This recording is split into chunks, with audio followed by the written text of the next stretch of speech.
Hello and welcome back to the Taylor seminars. I am so excited for you to join us. I'm here with my co host Exquisite as we talk about how Taylor Swift turns life into poetry. Exquisite, how are you?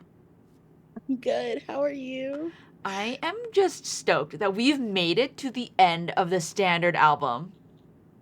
That's crazy. We are We literally, yeah. we are on what is it, track 16, Clara Bow, the final track, and a doozy.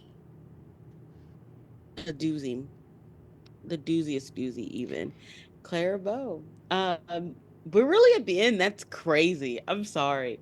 Like, we've been doing this for months. It's like 5 months, right? Because it's like It feels like it. Yeah. Oh my God. this song is written by Taylor Swift and Aaron Dessner. It is, a beautiful, haunting song, and I think, yeah, it's a powerful closing track on par with all of her closing tracks, really. Yeah.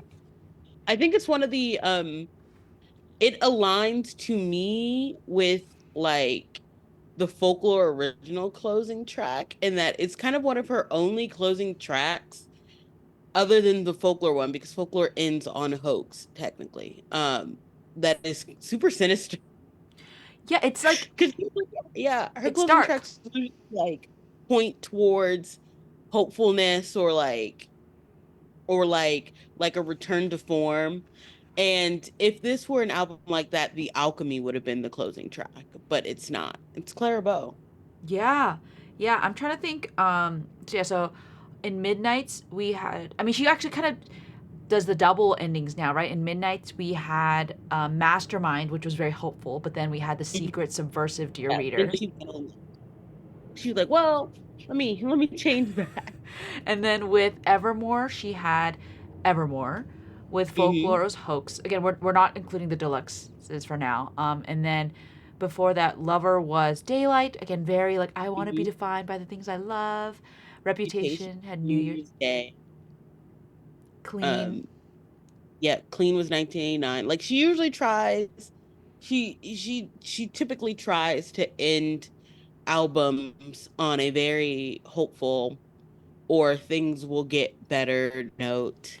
Yeah. Um, I this will. is sinister. Yeah, no, it's actually interesting. I remember Rob Sheffield, who is a reviewer at the Rolling Stone. He reviews tons of her stuff, and I think he reviewed Folklore, and he was like, he had heard actually gotten to hear the Lakes, but we hadn't because it wasn't available on streaming. I think she only did it on physical copies at first, and he was like, oh, the Lakes is the he feels like it's the true closer, and I think it's because we're so used to hopeful Taylor at the end. So for him, he was like, oh, the Lakes has to be the closer because hoax is so dark and like like Yep. don't be sad. But then I think looking back now, it's exactly what you Yeah. said. Remember we talked about this earlier on in the podcast. We were like, there are the kind of alternate ending she saw her life like headed in. And she was like, I want to stick with this ending. She stuck, she put hoax, and she was like, I don't know what hoax is about. And then she's like, but I got the lakes and it's okay. That's the ending that I would like to imagine. But we literally know. She was like, LOL, actually it was hoax. It was sweet nothing and hoax. Yeah, sorry, bye. Sorry. Yeah, Um, it's wild. But this one too, I I'm think it's it's got that haunting melancholy that is akin to folklore yeah. Also, I would like to say, Tortured Poets Department, both its endings are haunting. because the manuscript is the other one. The ending, even the second ending of the manuscript is haunting, and they both kind of deal with this like this realization. Um, and also, like, before we like get into this proper, I just want to point out this really cool punctuation thing that happens all the way up to the bridge, where every single like verse, or not verse, stanza, is in quotation marks except the bridge. Um, so that lets us know the lyrics we will be reading and looking at are things that are being said to the speaker. And then the speaker comes in on the bridge to give her response. Let's talk about it. Yeah. Let me start. You look like Clara Bow in this light. Remarkable. All your life, did you know you'd be picked like a rose? Do you want me to keep going? You can keep going. I'm not trying to exaggerate, but I think I might die if it happened. Die if it happened to me. No one in my small town thought I'd see the lights of Manhattan. This town is fake, but you're the real thing. Breath of fresh air through smoke rings. Take the glory, give everything, promise to be dazzling. Um, yeah. So first of all, Hannah, who is Clara Bow? Clara Bow was a film star back, especially in the silent era of Hollywood. So before there were movies that had talkies, they had people who just act on screen and they would have Mm, like captions and like music. And she was the it girl, the original Hollywood, OG it girl. and she um, basically had it made. She even made the crossover into talkies, unlike some actors who could not. Then all of a sudden, she like disappeared. There's lots of theories, like she got married, he didn't want her out of the house, maybe she was not doing well. But one day she just like up and left, and she was no longer the it girl. She had run away in a sense, He vanished. left town. And this song kind of reminds me of it reminds me of the Lucky One, but with Taylor as a writer is much older and much more. I would say even in the Lucky One, in Red, she was still naive. And Taylor even says she was naive up until the 1989 era of Fallout, that she felt she was really naive about a lot of things still. So Claire Bow, I feel like is a song that's giving a lot more wisdom, or a lot more insight, I guess. And She then, she did mash this song up with the Lucky One, yep, so like yep, they are very similar themed. yeah. Also, like I just also want to say that there are moments like in the song, like again, I already talked about the quotation marks, but there's the part where they're like, you look like, but then there's also the I'm not trying to exaggerate, and that's in quotation marks. So it feels like the speaker, like we have the people who are talking to the woman who looks like Claire Bow. And then the woman who looks like Claire Bow says, I'm not trying to exaggerate. And then we go back to the people who are talking to her. And Taylor herself has said that she was kind of imagining um a young girl sitting in the room with a lot of the business execs in the music industry. Yeah, so She when said that you hear this song, um, are you like how are you imagining Taylor writing this song? Like is she putting herself? Is she saying this girl in this conversation, or is she literally imagining someone else, or is she imagining like yeah? What do you think she's imagining? I okay, I'm about to paint a picture for you, No, I okay? love your I love it. I love it. I I imagine when I listen to this song, I imagine our grown Taylor who is so you know how in those really nice office buildings they have like glass windows or whatever, and I imagine our Taylor sitting outside the glass window and she can look into a conference room. And I think that she sees all these men at like a conference table, and there's a girl that's sitting at the head of the table that maybe she's sitting behind. Like she can't see the girl's face, but she sees the conferenceman talking to this girl. Um and then I think at the end, at the end of the song, it's revealed that the girl they're talking to is someone who looks very similar to young Taylor Swift. Um, um, so I imagine that. So it's like if we were to have a music video or whatever, it would be like she's looking at herself, but it's not her. Like it's not her, but it is her. Does that make sense? Yeah. No, yeah. It's like it's very cinematic in that way, right? Like I think it's very easy to be like, oh, like she's like quoting herself, but no, it's really like oh, it's almost you know how she's like making a movie. This is like the Mm, script she's written, right? Like yeah. we have men in suits talking, and then we have this girl maybe we don't see her Mm. face. We just see her the back of her head, and she's responding, and then this kind of like back and forth that's happening. So we Um, can kind of talk a little bit if you want the back and forth. yeah, well, So yeah. Let's do the first couple stanzas, yeah, and then we'll do the back and forth. You look like Clarabelle in this light. Remarkable. All your life did you know you'd be picked like a rose. I think that line, picked like a rose, is so fascinating because like to be picked as a rose to be put in a bouquet is like a beautiful thing. Like, oh wow, but then also like if you're a flower and you're picked, you will wither and die. Like yep. you are You're not like part of the living bush.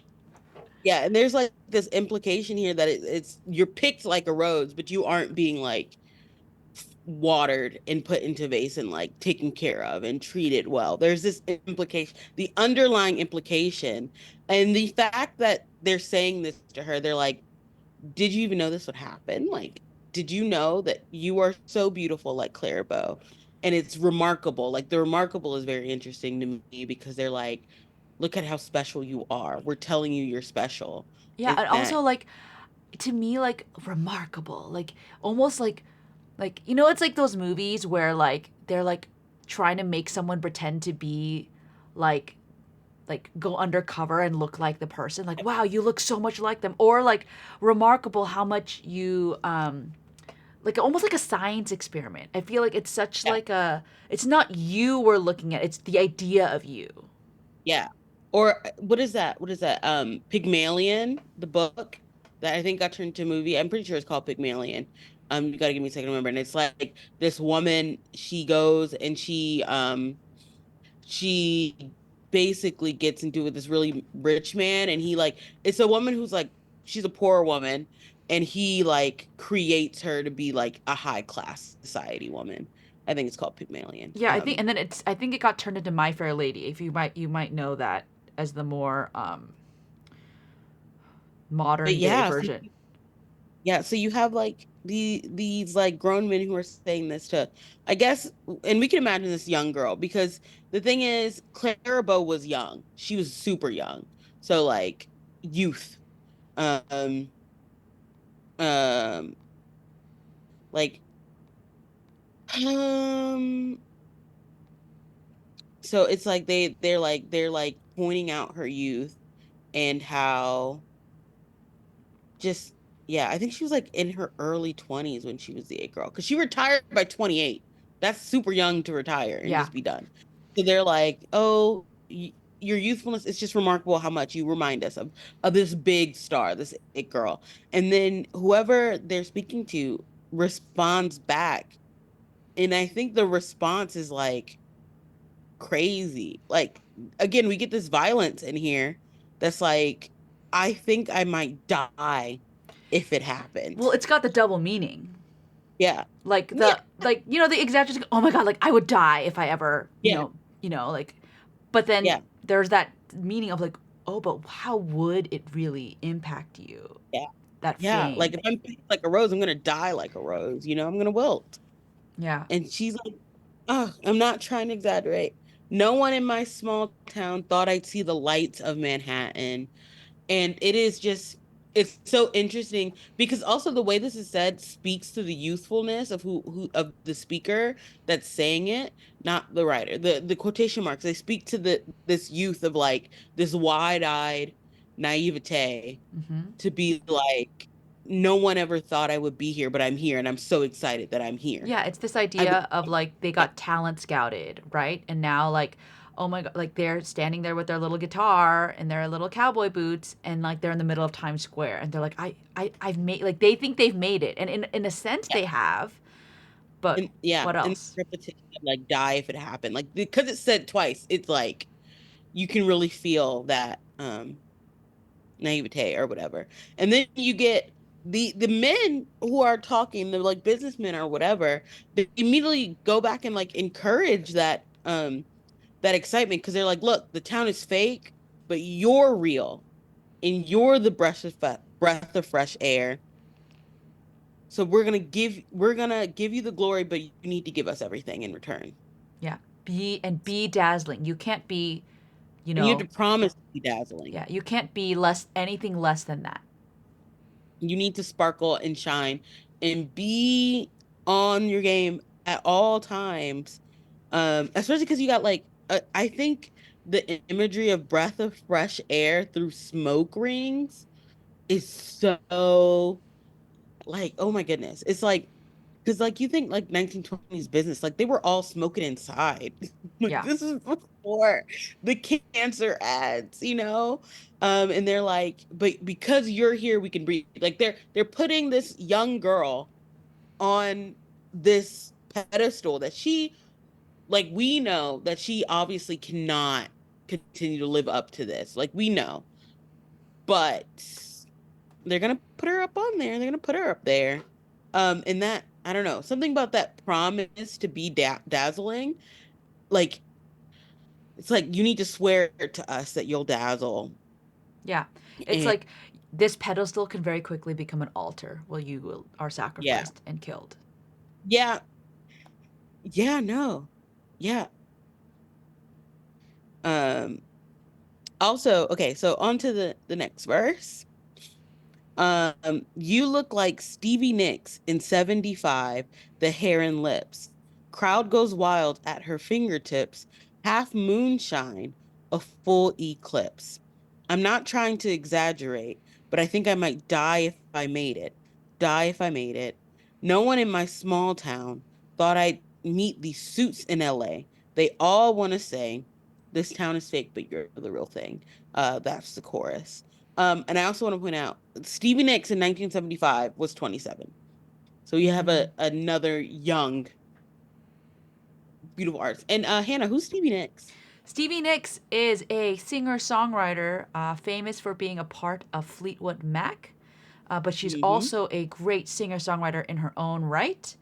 And I think the first time I knew who Stevie Nicks was, or like, was when her like little riff was in Beyonce's or song.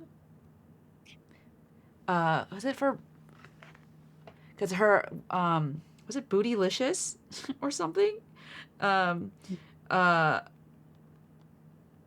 I'm gonna look it up.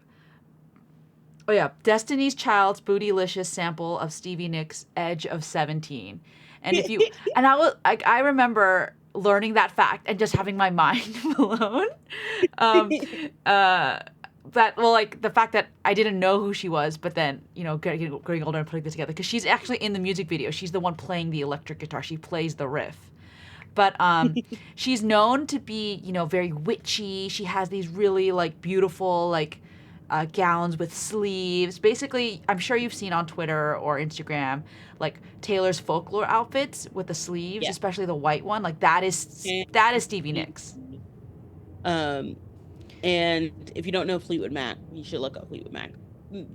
Great Oh band. my gosh, if Um, you look up the lore so much between history her and there. Lindsey Buckingham, and you will just see. So much history there. Go listen to The Chain. But Stevie is also someone who's really important to Taylor. And Taylor is really important to Stevie. And Stevie even she wrote a poem for the Torture Poets Department. So that's So the she wrote, poem you see. I think if you have the CD, it's like behind the CD. yeah, it's behind the CD. Um, I think it's called, let me see. Is it called For It's Tea and Me? called, yeah, it's just called For Tea and Me. Yeah. Um, it is a poem by Stevie Nicks for Tea and Me. Um, And Stevie has like gone on record, like she was on tour and she was just talking about how much Taylor means to her and how much You're on Your Own Kid means to her, which connects to Clara Bow in like interesting ways of like youth and like being taken advantage of and only having yourself. And so it's very interesting to me how much Stevie identifies with that. And then Taylor writes in this song, like the business people are like, you are like Stevie Nicks. Like you are gorgeous like she was. You can command a stage like she did. Yep. Like, Yeah, crowd goes at fingertips. yeah. And then the half moonshine, a full eclipse. I think that was so funny that she tweeted that during the eclipse. And I we, know. She's just funny. We were like, what is yeah, this? she's like, guys, It's just an It's eclipse just and Stevie Nicks and like witchiness and like yeah, and uh, also like eclipses gather all the attention. An yeah. eclipse happens, everyone has to go out and like look at how beautiful it looks and wear protective glasses. Um, I also think it's very interesting that they say the hair and lips.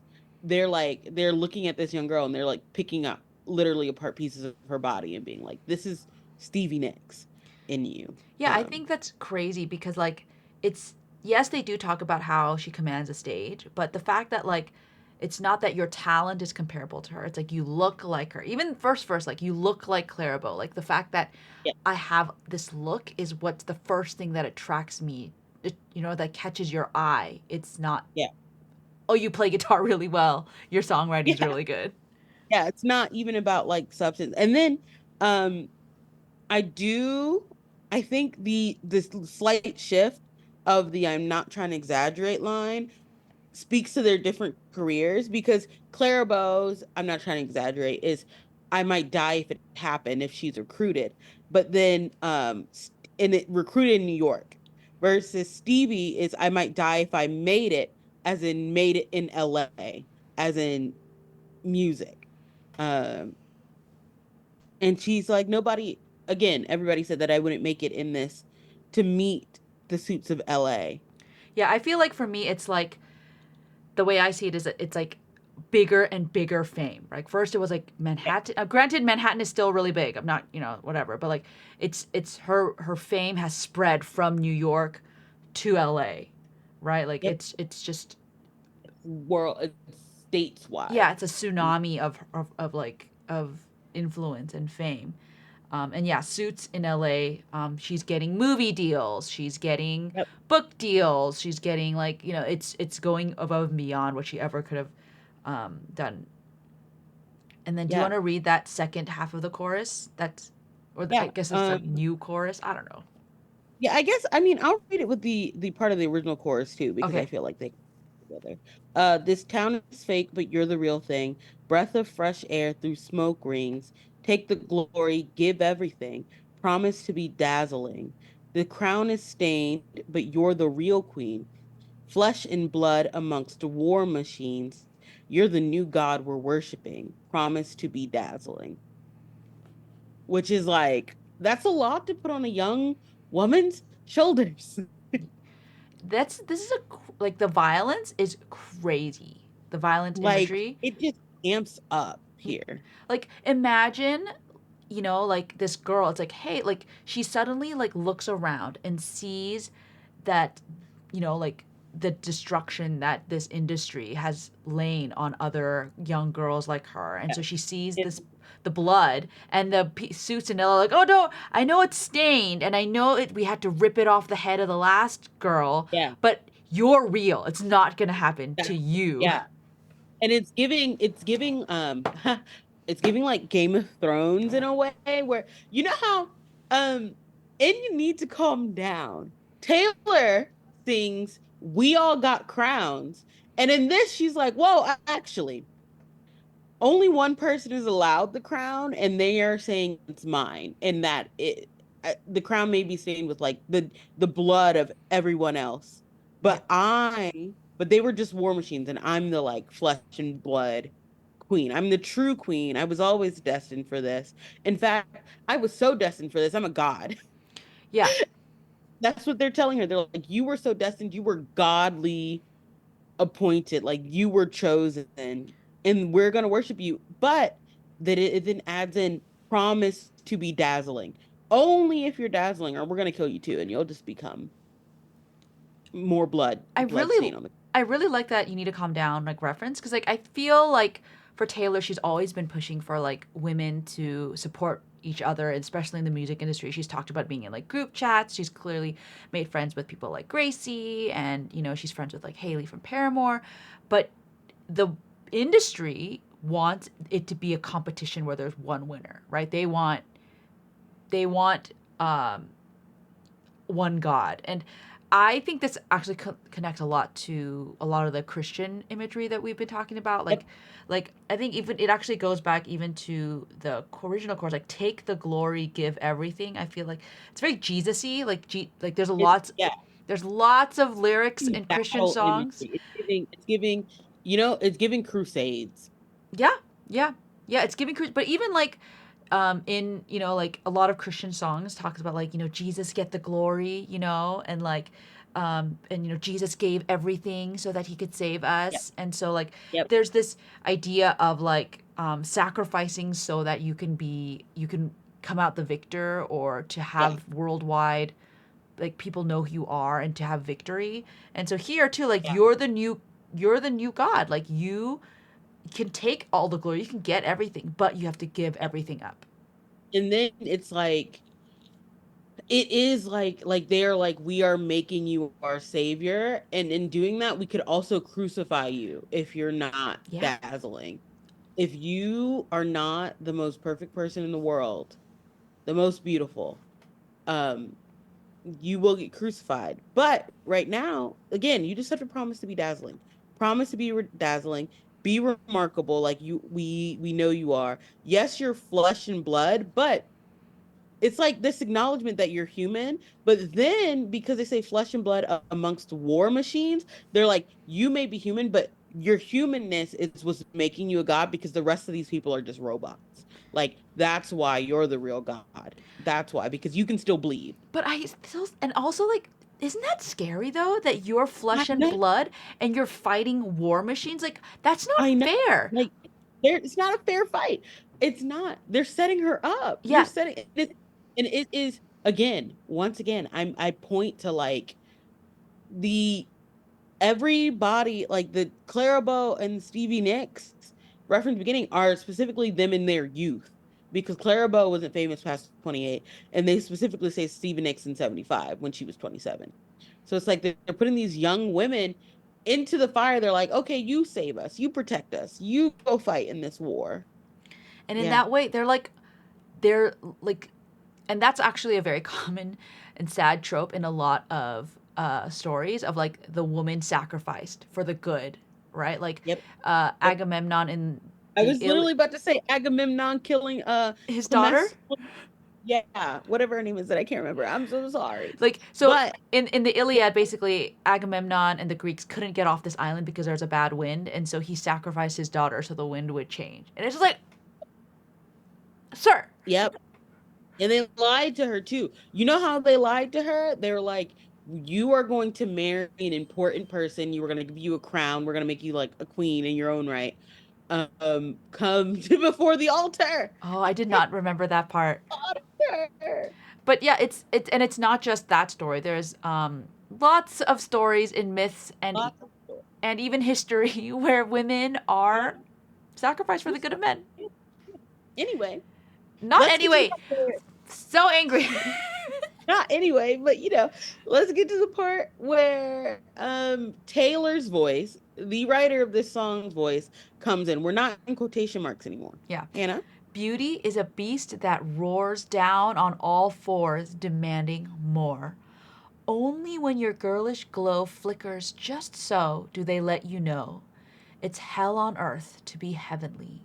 Them's the breaks, they don't come gently. Yeah. Oh my God. There's so much. Okay.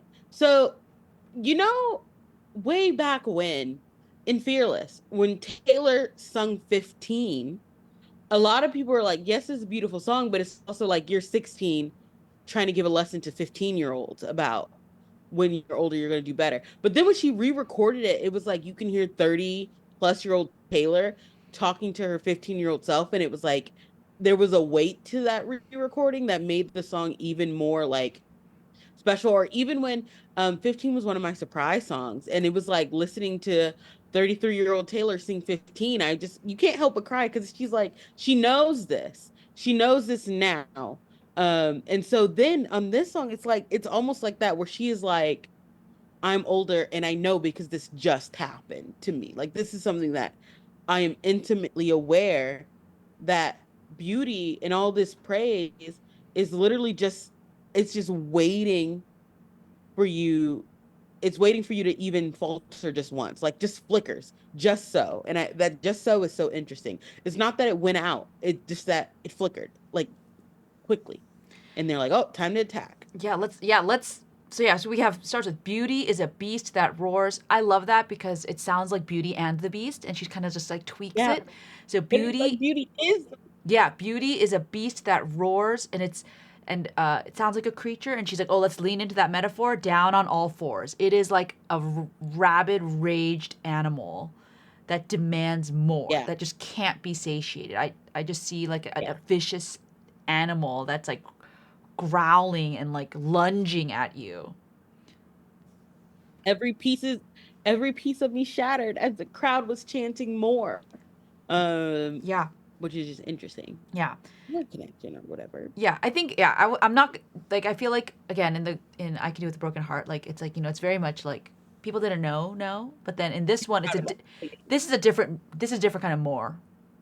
It's a different kind of more, yeah. And then Um, only when your girlish glow flickers just so that they let you know. So I was really interesting. So when I listen to those lines, I think like when your girlish glow flickers just so, like when it's so for me, I heard it as like when it's perfect, they'll let you know. But you're hearing it the other way. When it's yeah, imperfect, they'll let you know. yeah. Because especially I hear it the other way because of that. That only when your girlish glow flickers you so do they let you know it's hell on earth to be heavenly. Oh, so I like have put a break between those two. But I think it can work both ways, right? Like, I'm like I like read it straight through of only when you're like a full sentence, demanding more, period. Only when your girlish glow flickers your so do they let you know it's hell on earth to be heavenly, period. Them's the breaks. They don't come gently, oh, period. so yeah, I do. Do they let you know? Period. Like, and then she realizes she says that, and then she says it's hell on earth to be heavenly. Them's the breaks. Oh, or also you could hear it as do they let you know question mark it's hell on earth to be heavenly? Kind of like that. Yeah, I see it more of like a like there's a little break there. But I could see it. She is not using. I work both She's ways, not putting so she's not putting any punctuation. punctuation. So that's her. It's on you, Taylor. Yeah, but it's also up to because every like just slightly changing the punctuation of how you read it kind of makes it read differently, but all point kind of to the same Oh yeah, point. I guess one makes the beast more sinister, but then the other kind of makes it like it's a beast, that's what it's going to do, that's what it was bred to do. It's an animal. Um, and that's just how it works. yeah, Them's the yeah, break. yeah. You see it the first way. I see it the second way. Yeah. Oh, Um, interesting. I like that. In interesting. any No, really. case, in Um, any case, it's hell on earth to be heavenly. yeah. Them's the breaks. Them's the breaks is so heartbreaking because she's like that is there's literally nothing you can do. Yeah, them's the That's just breaks how, is like yeah, that's just how it is. Like, which is such yeah, a what do you mean? That's just how it is. yeah. And then they don't come gently is also just so upsetting to me, especially because what we're going to talk about when we finally get into like it's hate. I hate it here. There's this one line and I hate it here that just breaks my heart in two because she's like she dreamed about another planet where only the gentle survived, and then we also know from another song about fame of Who's Afraid of Little Old Me, she's like I was gentle till the circus life made me mean, and she's like there's no gentleness about it. When they come they're going to rip you apart. They don't come gently. Yeah, and It's not. we see that I'm not going to be. also. We also see it in Robin, where she's like, "I'm going to protect you as long as possible because there are mean things out there, and I want you to stay in your sweetness." Yep. So yeah, and yeah, like, and the contrast between like breaks and gently, right? When something breaks, generally does not break gently, right? It's literally called a break for a reason. And so yeah, this I think Bridge does a really good job of like contrasts. Hell, Yeah. heavenly, breaks gently, beauty, beast, right? Versus um a girlish glow. Yeah. yeah, I also just like girlish glow. There's just something about the way fame feasts on youth and young girls, and how Taylor specifically feels like her youth was stolen, and this is another of her hinting at this, and she's been like dealing with this like as she has as she is continuing to come of age, even though in peace she's saying our come of age has come and gone, like she is, as she continues to come of age and as she's considered almost elderly in the industry now, and she's felt that way for a very long time.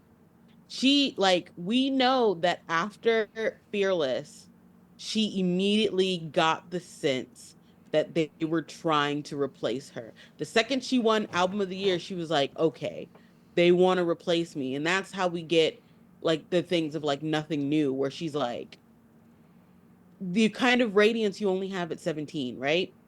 She's like, they don't want me anymore. They're gonna run me out of here because I'm no longer the youngest. And I just think like what that fear and that like that stress of aging out of something you love would do to someone. And then you literally do get like where she was run out. Like she came back, but she was run out. And it's very interesting because again, we'll get to when we get to the prophecy. I think not even I think I know when we finally get there, it's gonna be like a 3 hour long episode. But she goes, and also Cassandra, not the prophecy, but she goes, they say what doesn't kill you, something, but what if it becomes who you are? So it's like, that running out just completely like, I don't know, changes you because beauty is trying to kill you. Hello? I will say, like, as a woman who is around Taylor's age, so comfortably in my 30s, I will say, it's amazing. Like, when you're young, you think someone in your 30s is like, has one foot in the grave. But you're in your 30s and you're like, wait, I'm kind of still, like, there's still so much more to me. Like, I'm stronger, I'm smarter. 32 is still going up now. Yeah, right. I'm more confident in who I am and what I want and what I need. I have all these skills I've perfected for 16 plus 20 plus years. And so I do think that there's also this strength that's come out of her because she's like, "Oh." And I will say, yeah, 30s your 20s are a mess. 30s are way better. God, I hope so. But I think it's interesting because you see a lot with women, but I will say men who are in sports, I think are one of like are kind of one of the only like men with jobs who understand the like you are too old to be doing what you're doing, Mm, especially because sports, like if you look at basketball, they start them so young to be professional basketball players, or you have to have youth because they're like your body's deteriorating, you're too old to be playing this game anymore. And you'll look at it and they're like you're 36 and they're calling you ancient because it's a young boys game. Or like I think but it's mainly like women who are like pushed out of roles because they're no younger youthful. Like, oh my gosh, I don't know if you just heard that car, but they're pushed out of roles. Like female singers are like they're too old to be playing this. It's time for them to pass the torch. They're too old to be wanting success or wanting to be a pop star or like wanting to act. Like with men, it's like the older they get, the more roles they can do. But like for mm-hmm. female actors, the older they get, they're like, oh, you get to be a mom now, or you get to be like the old lady. Uh, The you don't witch. get to play the lead. Yeah, you don't get to play the lead anymore. And I think, yeah, no, or like if you look, not to talk about the Olympics again, but if you look at gymnastics, they called the girls this season, they called their nickname was the Golden Girls. And it's like, Simone, you're 27. What do you mean that you're old? Because they started them so young. Like you they were like 14 It's like getting 16. medals. Yeah, 16. I think you have to be 16.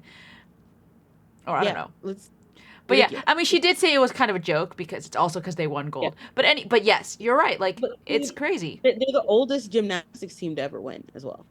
Their average age. Yeah, it's wild. Yeah, and they're 27 and they're like, that's you're too old. Your body's gonna break. You can't do this anymore.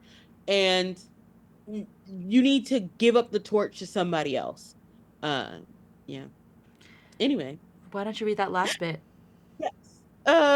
You look like Taylor Swift in this light. We're loving it.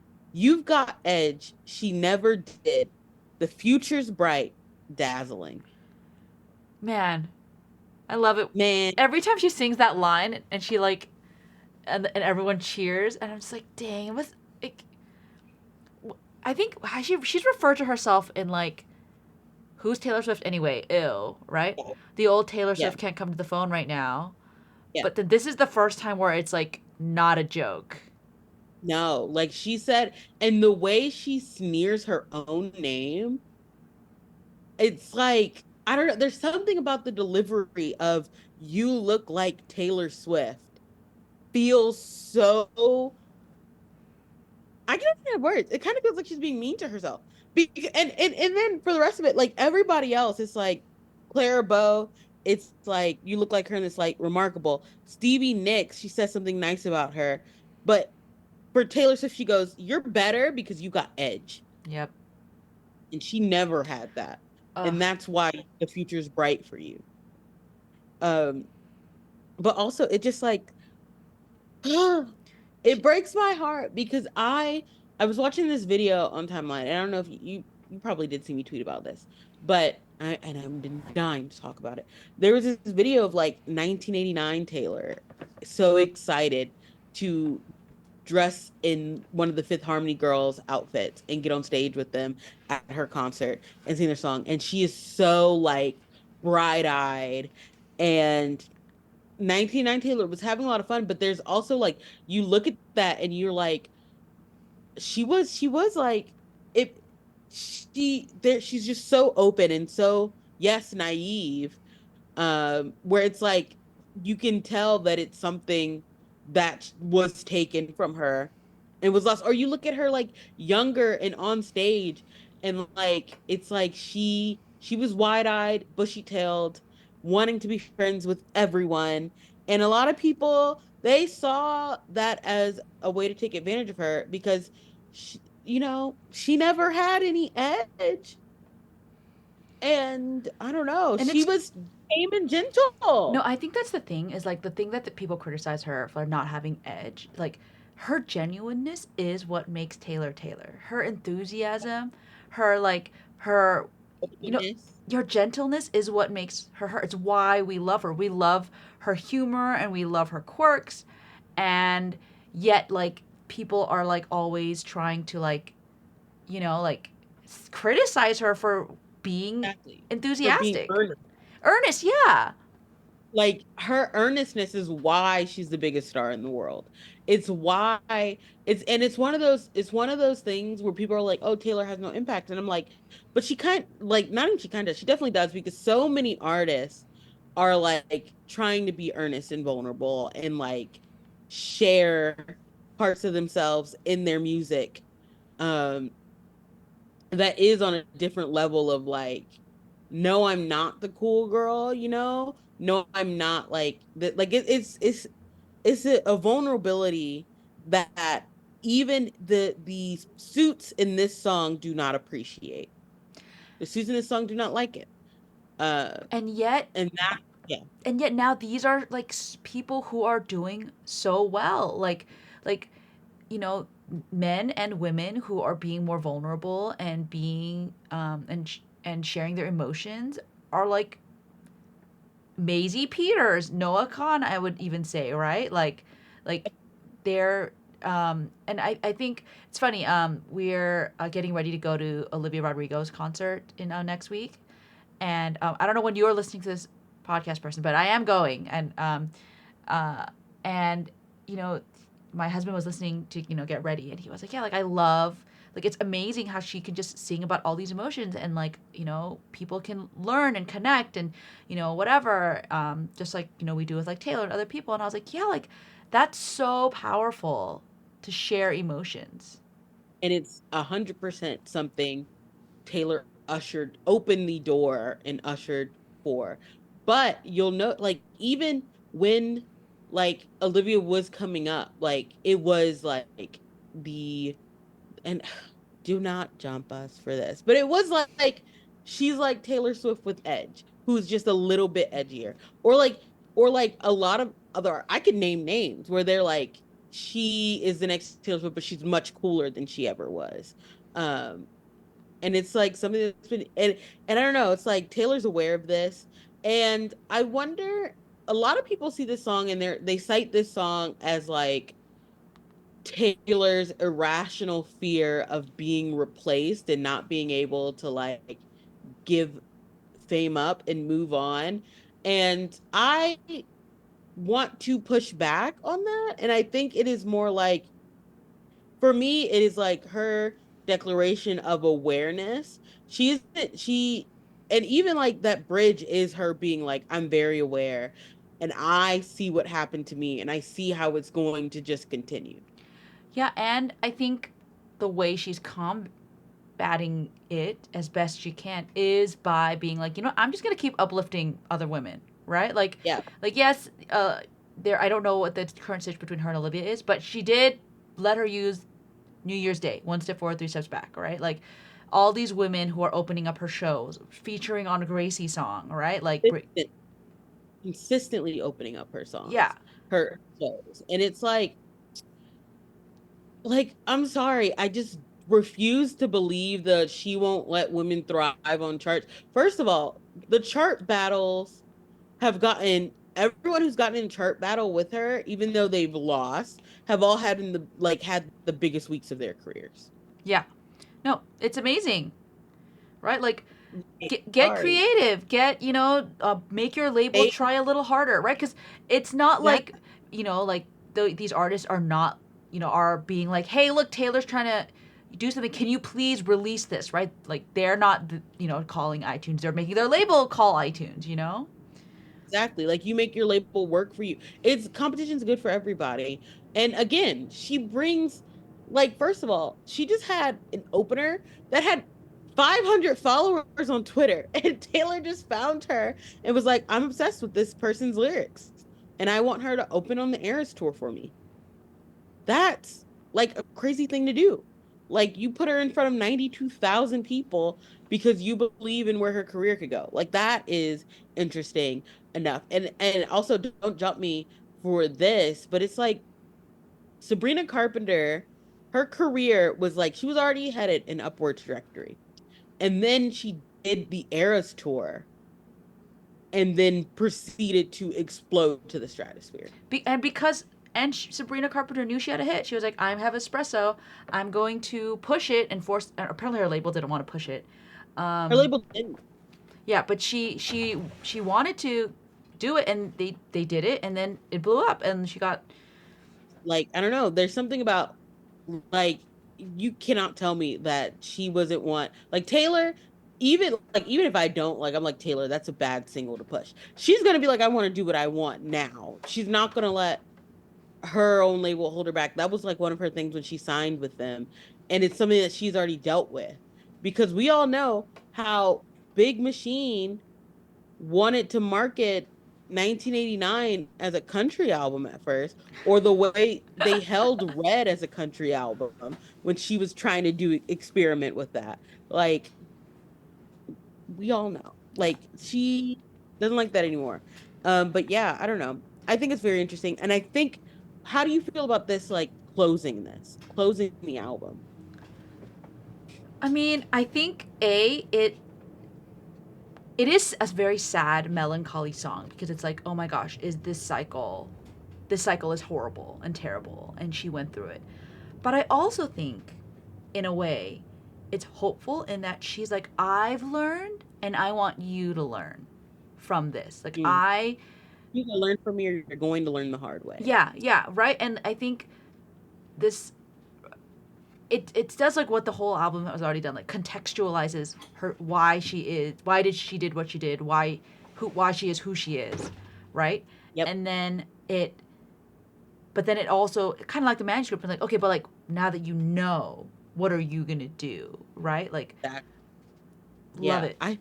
Yeah. I think I think this is because again, we talked about like in the Lucky one, she does like she's referencing like Marilyn Monroe. And then she does that moment where she's like, now my name is up in lights. I think you had it right. But this is like one of the first times where she's like explicitly mentioning, like, yeah, they tore me down because of all of this. And also, like, as an ender and a closer for the album, something about ending this album on the word dazzling is so interesting to me. And so I don't know. I don't even have words for it. Like the standard Tortured Poets Department ends on the word dazzling. Yeah. And dazzling is like, it reminds me of I Can Do With Broken Heart. It reminds Mhm. me, but it also reminds me a little bit of like, she was dazzled. Like, Yeah. she was blinded. She was a little bit like discombobulated, right? Like, Hmm. because of the relationship she was in. Um, she was, recovering and, like, getting ghosted and all that stuff. I feel like, and also the consequences of being dazzled, you know, previously, I think Yeah. factors into it as well, especially And go ahead. oh no, you can go. You can go. Yeah, especially because, like, the consequences of my stardom, has kind of forced this kind of reckoning upon me, and it was so difficult. And yet, and yet she's gonna continue. Like, that's crazy. That that's what I was about to say when I was telling you go ahead. Like so much of the Tortured Poets Department, at least to me, especially when we look at exactly how the Tortured Poets Department came to be, um, and really it all kind of like circles down to Bejeweled, which is funny. Because bejeweling and dazzling are very similar. Promise to be dazzling, promise to bejewel. Don't let him not let you bejewel, right? But no, like it's very like the way we know it came to be is that she had a reckoning with going away a while and then thinking she found a balance and then realizing that balance was not gonna work anymore and then seeing how her life fell to pieces and then coalesced back together and how fame was so I think she discovered, especially and we can see it in the song, that she is inextricable from her fame. Taylor Swift, lowercase, is the same as Taylor Swift, TM. They are you cannot have one without the other anymore. Um and even if it kills her, she cannot, like, you can't separate them because if you do, it will kill her. Like you cannot have one without it. You can't just pull them apart, and you can't expect that her to do that either. And it's not fair to her, and especially because Taylor, that exists in the light of everything, is constantly being pulled apart and constantly being made a sacrificial lamb or being made a god and made a savior, and she's not any of those. And it's like to only see one half of her is to not recognize the weight that she constantly has to carry. Yeah. So it's like, yeah. And then yeah, like Clarabelle, the song is like this is also the root of why her life fell apart. It's There, the root of why. yeah, I think because, like, it's not just the first breakup and then the manic and then the second breakup. That wasn't the real root cause is these suits, right? And this expectation that the world has on young women, young women with talent and, in the spotlight and fame. And I think that this really encapsulated kids, right? Like, people who are just like, oh, like, I don't TTPD, like, I don't like the muses and I don't like the whatever. It's like, no, like, it's all actually wrapped up in, like, this overarching theme in her life of who has, like, what happened to my youth, who has taken it What away happened from to me. you? who has power over me that I don't have? And are there parts of me that I'm hiding because I feel like I have too much power, or I have like, you know, that line in Marjorie where it's like never have too much power that you forget to be polite. But also never be so polite you forget your power. Like there's a reason those are right next to each other. Like you cannot have one without the other. That was a great connection. That was sick. Thank you. Thank you. Yeah. And I think these past, I want to say, since end of 1989 era when she, until now, like you can see the growth. Obviously, there have been ups and downs. There's been setbacks. There's been times where she's made mistakes, but overall, her gaining her autonomy over her music and over her name and over her career and over also just ignoring the parts of the noise that she realizes are just static and chaos. Like very much like But Daddy I Love Him, right? Very much Who's Afraid of Little Old Me. Like these things that she's been working through. We see that in Clara Bow. Yep. And I will continue to say that losing her masters was uh, like losing her masters and then having to go into this re-recording process plus the pandemic blew her life apart in ways I think like the last documentary we got from Taylor, she had just lost her masters. Or she had just lost her masters because it was Lover. Yep. And it is like the next documentary, whenever it is, I think it's like it's going to be an entirely new, like an entire again, coming of age. She had to come of age again. Um, because I don't know, like losing that and then it forced like again that re-recording all her work has forced her to do a level of introspection I don't think she was aware was going to happen when she started re-recording. I don't think she realized she was not over things that she thought she was over. Yeah. And I don't think she realized just how many wounds and how many like bone breaks had not healed properly. And again, why Midnight's is so like groundbreaking and a lot of people don't give it a lot of credit for. I'm a Midnight's defender, even if TTPD has knocked it down um, on the rankings. What Midnight's is so like incredible for is that she was like, oh, like, oh, italicized, oh, I was not over any of this. Um, and she started that process. And then once she started that process, she was like on a downward hill. Like she could not stop it. Like once she opened it up, Pandora's box. she had to see it. Yeah, she had to see it to its end. She had to see it to the resolution, and the resolution is in Tortured Post Department. We don't get Tortured Post Department without Midnight's, and we don't get Midnight's without The the recordings. re and we don't get the re-recordings without her masters being stolen. And that's not to say it's a good thing her masters was stolen.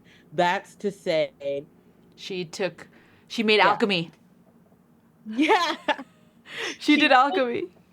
all the bricks they threw at her and built a castle. Like it's to say that even though this terrible, awful thing happened to her, she was able to use it to become like more and to, I feel like, grow into herself more and like settle and to be able to settle. And I think that's why, and I mentioned this, I think, in probably in the very beginning when we did Fortnite, where I was like, that's why Tortured Post Department feels like the final note, not like a retirement note, but like she even said it. She's like, I'm boarding up Windows. That's done.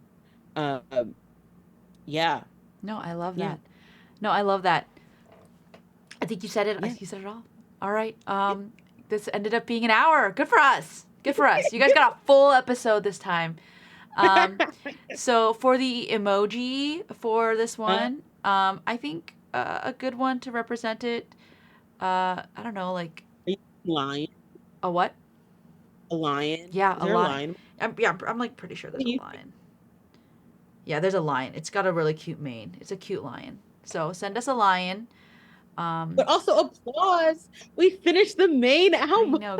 Good for us. We did it. Honestly, thanks so much everybody who has encouraged us throughout this whole journey. We couldn't have done it without all y'all like messaging us, replying to our tweets, etc. Just so you know, we will be doing the anthology tracks next. There will be at least one special guest coming up on an episode, and there may be more. We literally do not Yeah. know. Uh, um, you tweets. That's all I know. yeah, so we will upload this, and then yeah, we will see you guys so soon with the black dog. Yay. Oh my Okay. gosh, crazy. Okay, bye.